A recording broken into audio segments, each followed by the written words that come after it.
প্ৰেম।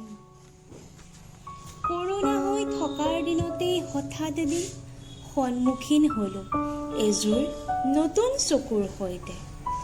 প্ৰথম দেখোঁতেই এচাকি ঠাণ্ডা বতাহে চুই গ'ল মোৰ হৃদয়। তেওঁৰ চকুত দেখা কৰ্মৰ উদ্যমে যেন নিজকে তেওঁৰ পৰা অনুপ্ৰাণিত হৈ জীৱনত কিবা এটা কৰাৰ এক নতুন চিন্তাৰ পথ মুকলি কৰিলে। কিয় হয়তো আজিও অনুভৱ কৰিব পৰা নাই মই।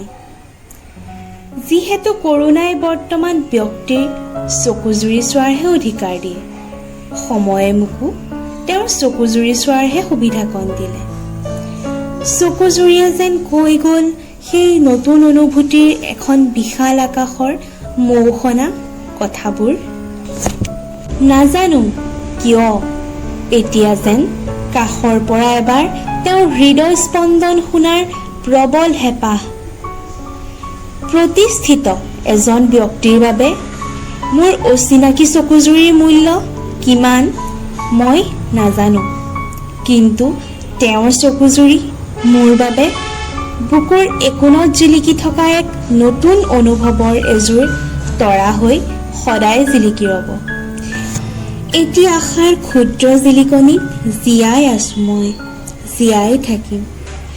হেঁপাহ আশাবোৰ পূৰ হোৱাৰ দুৰ্বাৰ হাবিয়াস মোৰ নাই, কিন্তু আশা আছে বাবেইতো হয়তো পৃথিৱীখন ইমান ধুনীয়া।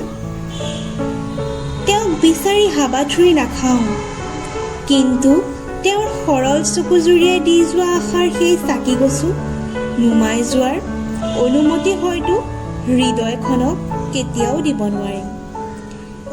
জীৱনৰ একা বেকা বাটটিত যদি আকৌ তেওঁক দেখাৰ সৌভাগ্য হয়, তেনেহ'লে আকৌ লিখিম।